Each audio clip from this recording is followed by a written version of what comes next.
Hey there, everybody. This is Radar for On the Radar Entertainment Blog, coming with another weekly observation of movies and reviews of the movie. The next installment. So I finished the last three physical movies that I had from the Des Plaines Public Library, and the first movie I watched was called Body. It's a comedy drama. It was produced by Eminem and his manager Paul Rosenberg, and it was a Toronto Film Fest movie. It was really good.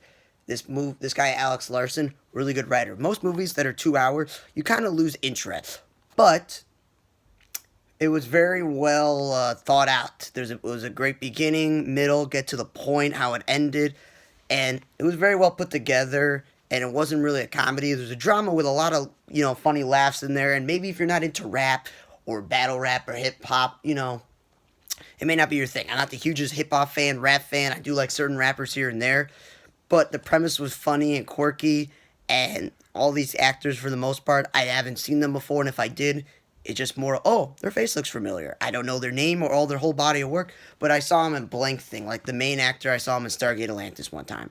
So the movie stars about this white guy who goes to college, and he's pretty privileged. His father's a professor, a famous writer. He's got a scholarship, and he's studying English philosophy like his father. He's got a girlfriend. They're living together. Things are great. And he decides to study, the N-word and how it is used in rap culture and whatnot. And it's his thesis. And he reaches out to all these people who are good at freestyle rapping, and he becomes friends with one black guy. Then he gets immersed in the whole crew. There's a Hispanic person, an Asian guy, and a black woman. It's very well diverse.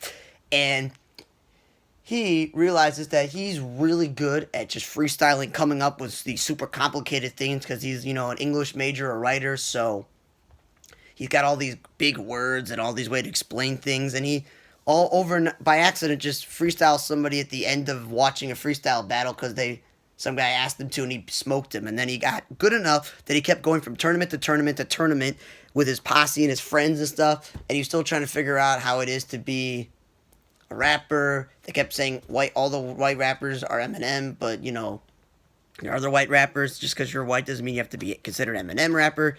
All these things like that, and he goes through all the trials and tribulations of realizing that rap battle, they say a lot of sexist things, a lot of homophobic things, a lot of racist things, just general. It says a lot of times it's a lot of negative things, but a lot of them realize it's just in the heat of the rap battle. They're not really insulting each other. They're not really deep down racist or homophobic or sexist. But as he gets more immersed into this and does this, and then it blows up because somebody filmed him, he gets in trouble. It implodes his educational life, his relationship with his father, his girlfriend. It blows up on all his face. But he continues to go further and further into the world of rap battle till he becomes really good at it, blah, blah, blah.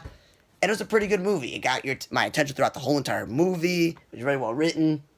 I'm totally not a big fan of rap, and you may not be a fan of rap, or you may not be a fan of like a movie where a guy's rapping really insensitive things, but it was a really good movie. So I would suggest you watch this. It was very good.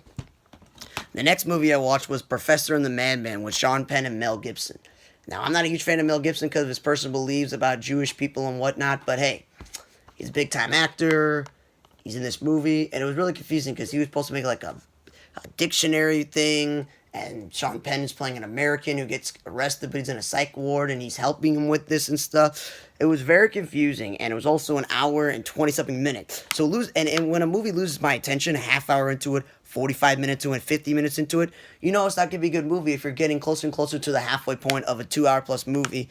When you get to like 45 minutes into it, and you're just like, it's really losing my attention. Where are they going with this? And of course, it didn't help that I was really tired and I fell asleep during the middle of this movie. But maybe it's just a sign that maybe the movie wasn't that great. I'm not going to be like, oh, they're horrible actors. No, they're pretty good actors, these two guys. But supposedly it's based on a book called The Surgeon of Crowthorne. So they got a source material. Supposed to be a biographical movie in a way. But yeah, I would not suggest this if you don't want to sit through a 2 hour and 20-something minute movie that's confusing, it's boring, it just doesn't make sense. Yeah, so that's just really what it is. Then the final physical copy movie I watched was Long Shot. The long Shot. So the thing about Seth Rogen is usually he and Adam Goldberg make these movies and they got similar cast crew. This was not even written by him. It was some guy named Dan Sterling, Liz Hannah. And obviously they call it the long shot because it's a long shot that a woman could become president in this day and age, even with 2020. And a guy like Seth Rogen marrying somebody who's all there. So basically Seth Rogen is a journalist who quits his job goes to a party with O'Shea Jackson Jr., Spole's best friend who's in finance or something. So usually Craig Robinson, Anthony Mackie's his black friend in the movie, but he was in the movie. And he runs into the Secretary of State, who happens to be his former babysitter that he had a crush on years ago. She's Secretary of State. She wants to run for president. Bob Odenkirk's president. He plays a clueless president. Andy Serkis plays an old guy. Can't even tell if it's really him with all the makeup, or he's doing the whole Planet of the Apes thing, or Lord of the Rings thing, where he's not in the movie. He's just controlling it and stuff. Alexander Skarsgård played like a Justin Theroux guy, like the guy who's the Canadian Prime Minister.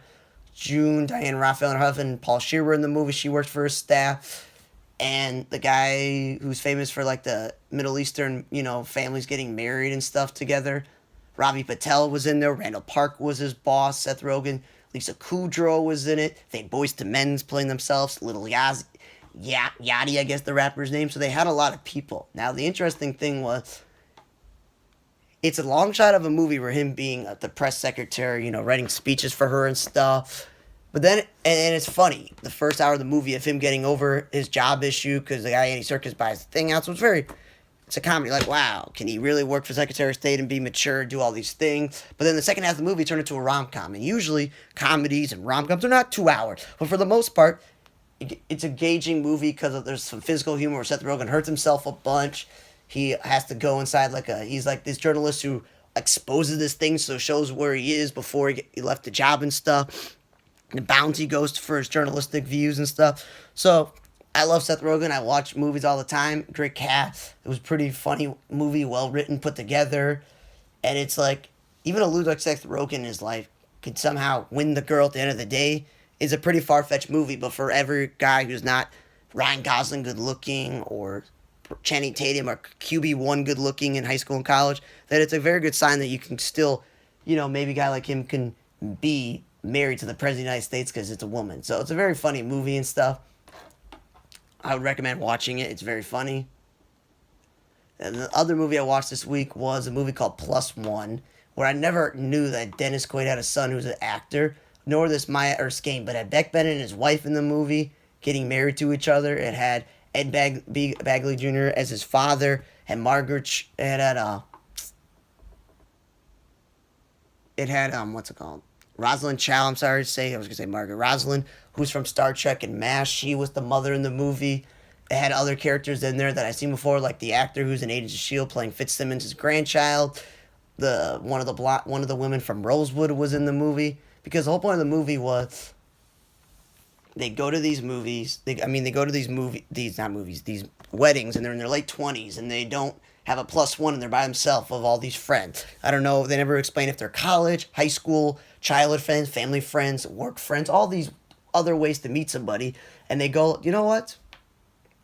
Why don't you go to each other? And of course, they go to one. Then it turns into they keep going from wedding to wedding to wedding, and they're friends for years. They never really hung out or dated or did anything until they started doing this thing, and it eventually turns into a thing. Throughout the whole movie, they're at random weddings, Jewish weddings, Muslim weddings, gay weddings, whatever it is. They go from wedding to wedding to wedding, eventually where they one night they're drunk and they get lost, and, they sleep together, and then they don't see each other for a while, and then they decide they're going to date each other, and turn into a typical rom-com relationship where one of them screws up, and he has to try to win him back.